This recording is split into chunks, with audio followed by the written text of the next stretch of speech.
नमस्कार, सत्येंद्र.com में आपका स्वागत है। एक नजर अब तक की सुर्खियों पर। चीन सहित दुनिया के कई देशों में कोविड संक्रमण के मामलों में उछाल के बीच केंद्रीय स्वास्थ्य मंत्री मनसुख मंडाविया ने आज एक उच्च स्तरीय समीक्षा बैठक की। इसमें अधिकारियों से सतर्क रहने और मामलों पर नजर रखने के लिए कहा गया है। स्वास्थ्य मंत्री ने साफ तौर पर कहा है कि अभी भी कोरोना खत्म नहीं हुआ है।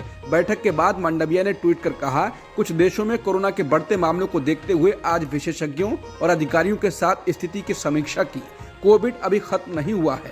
मैंने सभी संबंधितों को सतर्क रहने और निगरानी मजबूत करने का निर्देश दिया है। हम किसी भी स्थिति से निपटने के लिए तैयार हैं। बता दें, केंद्र सरकार ने कोरोना संक्रमण को लेकर राज्यों और केंद्र शासित प्रदेशों को खत लिखने के बाद बुधवार को बैठक बुलाई थी। चीन से ऐसी रिपोर्टें सामने आ रही हैं कि अस्पताल में बेड भर गए हैं और मुर्दाघरों में शव रखने की जगह भी कम पड़ रही है। कोविड संक्रमण के मामलों में उछाल के बीच उच्च स्तरीय समीक्षा बैठक की गई। इस दौरान नीति आयोग के सदस्य वीके पॉल, जो कोविड पर राष्ट्रीय टास्क फोर्स के प्रमुख भी हैं, उन्होंने कहा कि घबराने की कोई जरूरत नहीं है और पर्याप्त टेस्ट किए जा रहे हैं। उन्होंने भीड़भाड़ वाले इलाकों में लोगों को मास्क पहनने की सलाह दी। पॉल ने कहा कि अंतर्राष्ट्रीय हवाई यात्रा के दिशा निर्देशों में अभी तक कोई बदलाव नहीं हुआ है। दुनिया में बढ़ रहे कोरोना के मामलों को देखते हुए केंद्रीय स्वास्थ्य मंत्री ने कांग्रेस की भारत जोड़ो यात्रा में कोविड नियमों का पालन करने को कहा और कहा कि अगर ऐसा नहीं होता है तो यात्रा को निलंबित कर दिया जाए। स्वास्थ्य मंत्री मनसुख मंडाविया ने कांग्रेस नेता राहुल गांधी और राजस्थान के मुख्यमंत्री अशोक गहलोत को ये चिट्ठी लिखी है। पत्र में लिखा गया है कि राजस्थान के सांसदों पीपी चौधरी, निहाल चंद और देवजी पटेल ने एक पत्र के जरिए भारत जोड़ो यात्रा से फैल रही कोविड महामारी को लेकर चिंता व्यक्त की। उन्होंने कोविड से राजस्थान और देश को बचाने के संदर्भ में दो बातों का अनुरोध किया है। स्वास्थ्य मंत्री ने कहा कि भारत जोड़ो यात्रा में कोविड दिशा निर्देशों का पालन हो, मास्क और सैनिटाइजर का इस्तेमाल किया जाए और सिर्फ वैक्सीन लगा चुके लोग ही इस यात्रा में हिस्सा लें। यात्रा में जुड़ने से पहले और उसके बाद लोगों को आइसोलेट किया जाए। अगर ऐसा नहीं किया जाता है तो देश को बचाने के लिए भारत जोड़ो यात्रा को देश हित में स्थगित करना चाहिए। राहुल गांधी की भारत जोड़ो यात्रा को कोविड प्रोटोकॉल का हवाला देते हुए स्थगित करने की सलाह के बाद कांग्रेस ने बीजेपी को निशाने पर लिया है। कांग्रेस नेता अधीर रंजन चौधरी ने कहा कि मैं बीजेपी से पूछना चाहता हूं कि क्या पीएम मोदी ने गुजरात चुनाव में कोविड दिशा निर्देशों का पालन किया था। मुझे लगता है कि मनसुख मंडाविया को राहुल गांधी की भारत जोड़ो यात्रा पसंद नहीं है, लेकिन लोग इसे पसंद कर रहे हैं और इससे जुड़ रहे हैं। मंडाविया को लोगों का ध्यान भटकाने के लिए भेजा गया है। वहीं पवन खेड़ा ने कहा कि क्या ऐसा ही पत्र राजस्थान बीजेपी को भेजा गया है जो जन आक्रोश यात्रा निकाल रही है। क्या संसद सत्र स्थगित कर दिया गया है। क्या सरकार ने सार्वजनिक स्थानों पर कोविड प्रोटोकॉल के लिए कोई एडवाइजरी जारी की है। ये मनचाहे चुनाव क्यों, ये निम्न स्तर की राजनीति क्यों हो रही है। बता दें, कोरोना संक्रमण जब चरम पर था तब भी बंगाल में चुनाव हो रहे थे। उस वक्त एक दिन में 2 लाख से अधिक कोरोना संक्रमण के मामले आ रहे थे, लेकिन फिर भी चुनावी सभाएं, चुनावी रैलियां हो रही थी। पीएम मोदी भी हजारों की संख्या में भीड़ को संबोधित कर रहे थे, तब काफी सवाल उठे थे। कांग्रेस की भारत जोड़ो यात्रा बुधवार सुबह हरियाणा पहुंच गई है। ये यात्रा तमिलनाडु, केरल, कर्नाटक, आंध्र प्रदेश, तेलंगाना, महाराष्ट्र, मध्य प्रदेश, राजस्थान का सफर तय करते हुए हरियाणा पहुंची है। यात्रा के हरियाणा पहुंचने पर प्रदेश कांग्रेस के अध्यक्ष उदय भान, पूर्व मुख्यमंत्री भूपेंद्र सिंह हुड्डा, प्रदेश कांग्रेस की पूर्व अध्यक्षा कुमारी शैलजा, राज्यसभा सांसद रणदीप सिंह सुरजेवाला सहित तमाम नेताओं और कार्यकर्ताओं ने इसका जोरदार स्वागत किया। कांग्रेस महासचिव जयराम रमेश ने बताया था कि यात्रा 24 दिसंबर की शाम को दिल्ली पहुंचेगी। उसके बाद 9 दिनों का ब्रेक होगा ताकि कंटेनरों को मरम्मत करके उत्तर में पड़ने वाली कठोर सर्दी के लिए तैयार किया जा सके। साथ ही इस यात्रा में शामिल कई लोग लगभग 4 महीने बाद अपने परिवार से मिलेंगे। 3 जनवरी 2023 को यात्रा फिर से शुरू होगी। महाराष्ट्र के डिप्टी सीएम देवेंद्र फडणवीस की पत्नी अमृता फडणवीस ने पीएम नरेंद्र मोदी को देश का राष्ट्रपिता कहा है। चूंकि देश का राष्ट्रपिता महात्मा गांधी को कहा जाता है, इसलिए उन्होंने बयान में हल्का सा बदलाव कर दिया। इस सप्ताह नागपुर में एक लेखक संघ द्वारा आयोजित एक कार्यक्रम में मंच पर एक बातचीत के दौरान जब उनसे पूछा गया कि महात्मा गांधी क्या हैं, क्योंकि उन्होंने पीएम मोदी को राष्ट्रपिता कहा था, इस पर अमृता फडणवीस ने कहा कि महात्मा गांधी राष्ट्रपिता हैं और मोदी जी नए भारत के राष्ट्रपिता हैं। राष्ट्र के 2 पिता हैं, एक इस युग से, एक उस युग से। बता दें, ये पहली बार नहीं है जब उन्होंने नरेंद्र मोदी को देश का राष्ट्रपिता कहा है। इससे पहले 2019 में उन्होंने ट्वीट कर पीएम मोदी को जन्मदिन की बधाई देते हुए कहा था कि हमारे राष्ट्रपिता नरेंद्र मोदी जी को जन्मदिन की बहुत बहुत शुभकामनाएं, जो हमें समाज की भलाई के लिए लगातार काम करने के लिए प्रेरित करते हैं। कर्नाटक महाराष्ट्र सीमा विवाद लगातार बढ़ता जा रहा है। अब बढ़ते तनाव के बीच शिवसेना उद्धव बालासाहेब ठाकरे के नेता संजय राउत ने बुधवार को कहा है, हम कर्नाटक में ऐसे ही घुसेंगे जैसे चीन हमारे देश में घुस गया है। पार्टी के वरिष्ठ नेता ने कहा, उन्हें इसके लिए किसी की अनुमति की जरूरत नहीं। संजय राउत ने कहा कि जैसे चीन घुसा है वैसे ही हम कर्नाटक में घुसेंगे। हमें किसी की अनुमति की जरूरत नहीं है। हम इसे चर्चा के जरिए सुलझाना चाहते हैं, लेकिन कर्नाटक के मुख्यमंत्री आग भड़का रहे हैं। राउत ने महाराष्ट्र की एकनाथ शिंदे सरकार पर निशाना साधते हुए कहा, महाराष्ट्र में कमजोर सरकार है और कोई स्टैंड नहीं ले रही है। बता दें, अभी बीते दिनों महाराष्ट्र के सांसदों को बेलगावी जाने से रोक दिया गया। कुछ शिवसेना, एनसीपी और कांग्रेस नेताओं को हिरासत में भी ले लिया गया था। तवांग में भारत और चीन के सैनिकों के बीच हुई झड़प के मुद्दे पर विपक्षी दलों ने बुधवार को संसद परिसर में प्रदर्शन किया। इसे लेकर संसद के शीतकालीन सत्र में लगातार हंगामा भी हो रहा है। कांग्रेस सहित विपक्षी सांसदों ने इस मुद्दे पर चर्चा न होने के विरोध में सदन से वॉकआउट भी किया। लगातार हंगामे की वजह से कई बार सदन की कार्यवाही को स्थगित करना पड़ा है। विरोध प्रदर्शन में कांग्रेस की पूर्व अध्यक्ष सोनिया गांधी, कांग्रेस अध्यक्ष मल्लिकार्जुन खड़गे सहित विपक्षी दलों के नेता मौजूद रहे। विपक्षी नेताओं ने पूछा है कि प्रधानमंत्री मोदी चीन पर चुप्पी कब तोड़ेंगे। इससे पहले राज्यसभा में विपक्ष के नेता मल्लिकार्जुन खड़गे ने कहा था कि चीन हमारी जमीन पर कब्जा कर रहा है, इस मुद्दे पर हम चर्चा नहीं करेंगे तो और किस मुद्दे पर करेंगे। कांग्रेस ने कहा कि 15 दिनों से संसद का सत्र चल रहा है। देश और जनता के मुद्दे, राष्ट्रीय सुरक्षा, चीनी अतिक्रमण, महंगाई, बेरोजगारी पर सरकार बहस करने से भाग रही है। कांग्रेस ने पूछा है, क्या मोदी सरकार देश के 135 करोड़ लोगों के प्रति जवाबदेह नहीं है? संसद में चर्चा करिए ताकि पूरा देश एक साथ चुनौती का मिलकर मुकाबला करे। कांग्रेस संसदीय दल की अध्यक्ष सोनिया गांधी ने कांग्रेस संसदीय दल की बैठक के दौरान कहा कि बार बार चीनी घुसपैठ पर संसद में चर्चा से भाजपा का भागना लोकतंत्र के प्रति उनके अनादर को दिखाता है। ये बीजेपी के इरादों को दिखाता है कि भाजपा देश को एक साथ लाने में अक्षम है। बैठक में पार्टी सांसदों को संबोधित करते हुए उन्होंने कहा, महत्वपूर्ण राष्ट्रीय चुनौती का सामना करते समय संसद को भरोसे में लेना हमारे देश की परंपरा रही है। उन्होंने कहा, एक बहस कई महत्वपूर्ण सवालों पर प्रकाश डाल सकती है। सोनिया ने मोदी सरकार को निशाने पर लेते हुए पूछा कि चीन क्यों लगातार हम पर हमला करने के लिए तैयार है? इन हमलों को पीछे हटाने के लिए क्या तैयारी की गई है और क्या करने की जरूरत है? चीन को भविष्य की घुसपैठ से रोकने के लिए सरकार की नीति क्या है?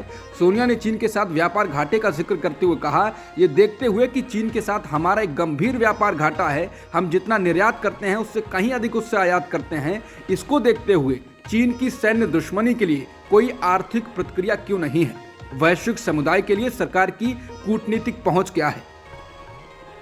कांग्रेस संसदीय दल की अध्यक्ष सोनिया गांधी ने सुप्रीम कोर्ट के साथ सरकार के टकराव को लेकर नरेंद्र मोदी सरकार को निशाने पर लिया और आरोप लगाया कि न्यायपालिका से शक्ति छीनने के लिए सोची समझी कोशिश की जा रही है। सोनिया ने कहा कि न्यायपालिका को अवैध बनाने के लिए एक सुनियोजित प्रयास है। विभिन्न आधारों पर न्यायपालिका पर हमला करने वाले भाषण देने के लिए मंत्रियों और यहां तक कि एक उच्च संवैधानिक प्राधिकरण को रखा गया है। सोनिया ने कहा कि इससे यह बिल्कुल स्पष्ट है, ये सुधार करने के लिए उचित सुझाव देने की कोशिश नहीं है, बल्कि ये जनता की नजरों में न्यायपालिका के कद को कम करने का प्रयास है। बता दें, सोनिया गांधी का यह बयान तब आया है जब सरकार के मंत्री और नेता कॉलेजियम सिस्टम, लंबित मामलों और जजों की छुट्टियों को लेकर बयानबाजी कर रहे हैं। कानून मंत्री किरेन रिजिजू कॉलेजियम सिस्टम को हटाने की बात कर चुके हैं। उन्होंने इसको अपारदर्शी बताया था। हालांकि बाकी वरिष्ठ वकीलों और कानूनविदों का कहना है कि कॉलेजियम सिस्टम में कमियां हो सकती हैं, लेकिन सरकार के द्वारा जजों की नियुक्ति तो लोकतंत्र को खतरे में डाल देगी और सरकार अपने लोगों को जजों के रूप में नियुक्त करेगी। केंद्रीय मंत्री और अब मध्य प्रदेश भाजपा के बड़े नेता ज्योतिरादित्य सिंधिया के समर्थक मंत्री गोविंद सिंह राजपूत भ्रष्टाचार के आरोप में घिर गए हैं।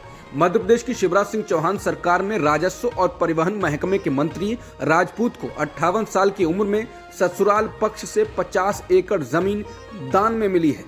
जमीन के पंजीयन में नियम विरुद्ध छूट का आरोप मंत्री पर लगा है। जमीन की कीमत 100 करोड़ रुपए बताई जा रही है। सागर भोपाल रोड पर भापेल गांव में कल्पना सिंघई से 2021 में मंत्री गोविंद सिंह राजपूत के साले हिमाचल सिंह और करतार सिंह ने करोड़ों की यह जमीन खरीदी और अगले ही साल मंत्री और उनके परिवार को दान कर दी। मंत्री का ससुराल भोपाल से 80 किलोमीटर दूर सागर जिले के गिरहनी गांव में है, लेकिन परिजनों ने अपने गांव को छोड़कर अच्छी खासी दूरी पर यह जमीन खरीदी। सूत्रों के अनुसार मंत्री और उनके परिजनों को ससुराल से दान में मिली जमीन का नए सिरे से पंजीयन कराए जाने के समय मध्य प्रदेश भू राजस्व अधिनियम 1959 की धारा 58 की 3 के अंतर्गत मिलने वाला लाभ दिया गया। ये लाभ गोविंद सिंह राजपूत के परिजनों को मिला है। आरोप लगाया जा रहा है कि गलत तरीके से धारा में लिए गए लाभ की वजह से सरकारी खजाने को पंजीयन से मिलने वाली राशि की हानि हुई। पूरा मामला बेहद सनसनीखेज और चौंकाने वाला है। मामला सामने आते ही कांग्रेस ने राजपूत और भाजपा को घेर लिया है। कांग्रेस नेता जीतू पटवारी ने इस पूरे मामले में राजपूत को घेरते हुए मीडिया से कहा, ऐसी गड़बड़ियां शिवराज सिंह सरकार में ही संभव है। अब 58 साल की उम्र में इनके सालों ने इन्हें जमीन दान में दी है। जिन सालों के पास कुल 100 एकड़ जमीन नहीं है, उन्होंने साल 2021 में खरीदी हुई 50 एकड़ जमीन इन्हें दे दी। ये एहसास कराता है कि शिवराज सिंह ने अपनी सरकार बनाने के लिए लूट की छूट दी थी।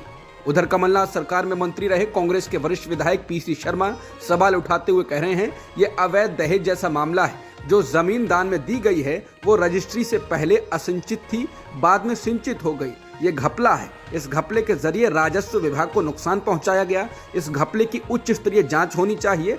जांच के पहले राजपूत को मंत्री पद से हटाना चाहिए। अंकिता भंडारी हत्याकांड मामले में सीबीआई की जांच की मांग वाली याचिका को उत्तराखंड हाईकोर्ट ने खारिज कर दिया। लाइव लॉ के मुताबिक जस्टिस संजय कुमार मिश्रा की बेंच ने उत्तराखंड पुलिस की एसआईटी द्वारा की जा रही जांच पर संतोष जताया और सीबीआई जांच की मांग को खारिज किया।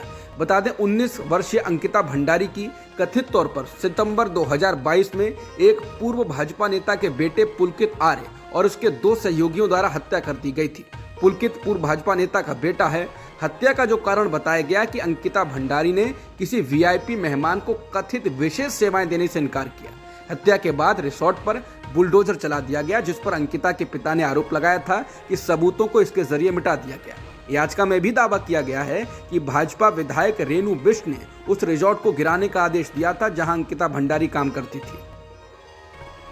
अफ्रीकी देश गाम्बिया में कथित तौर पर भारतीय कफ सिरप से बच्चों की मौत के मामले में कंपनी मेडन फार्मा की मुश्किलें बढ़ने वाली हैं। गाम्बिया की संसदीय समिति ने सिफारिश की है कि कफ सिरप से बच्चों की मौत के मामले में भारतीय दवा कंपनी पर मुकदमा चलाया जाए। बता दें, भारतीय कंपनी मेडन फार्मास्यूटिकल्स पर उसके बनाए 4 कफ सिरप से 70 बच्चों की मौत होने का आरोप है। संसदीय समिति ने कहा, इन मौतों के मामले में दूषित दवाएं निर्यात करने को लेकर मेडन फार्मास्यूटिकल्स को जिम्मेदार ठहराना चाहिए। बता दें, डब्ल्यूएचओ यानी विश्व स्वास्थ्य संगठन ने बच्चों की मौत के लिए मेडन के द्वारा बनाए गए कफ सिरप को जिम्मेदार बताया था। हालांकि मेडन फार्मास्यूटिकल्स ने इन आरोपों से इनकार किया था। अफगानिस्तान में तालिबान सरकार ने कल मंगलवार को एक और महिला विरोधी फैसला लिया। तालिबान सरकार के एक प्रवक्ता ने मंगलवार को कहा कि अफगानिस्तान में निजी और सरकारी यूनिवर्सिटीज में महिलाओं की एंट्री तत्काल प्रभाव से और अगली सूचना तक प्रतिबंधित की जा रही है, यानी वो यूनिवर्सिटी में पढ़ाई के लिए नहीं आ सकती हैं। तालिबान सरकार की कैबिनेट में इसका फैसला किया गया। अमेरिका ने इस फैसले की निंदा की है और संयुक्त राष्ट्र ने चिंता जताई है। बता दें, इससे पहले तालिबान ने लड़कियों के लिए स्कूली शिक्षा पर रोक लगाई थी और अब उच्च शिक्षा पर भी रोक लगाने का आदेश जारी कर दिया है। यूनिवर्सिटी एंट्री बैन का फैसला अफगानिस्तान में लड़कियों द्वारा हाई स्कूल परीक्षा देने के कुछ हफ्तों बाद आया है। पिछले साल तालिबान के अफगानिस्तान पर कब्जा करने के बाद से तमाम महिला विरोधी आदेश सामने आ रहे हैं। ट्विटर के सीईओ एलन मस्क ने कहा है कि जैसे ही उन्हें कोई बेवकूफ मिल जाएगा, वो ट्विटर के सीईओ पद को छोड़ देंगे। एलन मस्क ने ऐसा इसलिए कहा है क्योंकि उन्होंने इससे पहले ट्विटर पर एक पोल किया था जिसमें उन्होंने पूछा था कि क्या मुझे सीईओ का पद छोड़ देना चाहिए। उन्होंने ये भी लिखा था कि जो भी नतीजे आएंगे वो उसे मानेंगे, जिसके बाद इस पोल में पद छोड़ने के समर्थन में 57.5% और विरोध में 42.5% लोगों ने मत दिया। इस पोल के आधार पर ही अब एलन मस्क ने कहा है, इस काम के लिए जैसे ही मुझे कोई बेवकूफ़ मिल जाएगा, मैं सीईओ के पद को से इस्तीफा दे दूंगा। इसके बाद मैं सिर्फ सॉफ्टवेयर और सर्वर टीम के साथ काम करूंगा। अब तक की खबरों में इतना ही। बाकी खबरों के लिए बने रहिए सत्येंद्र.com के साथ।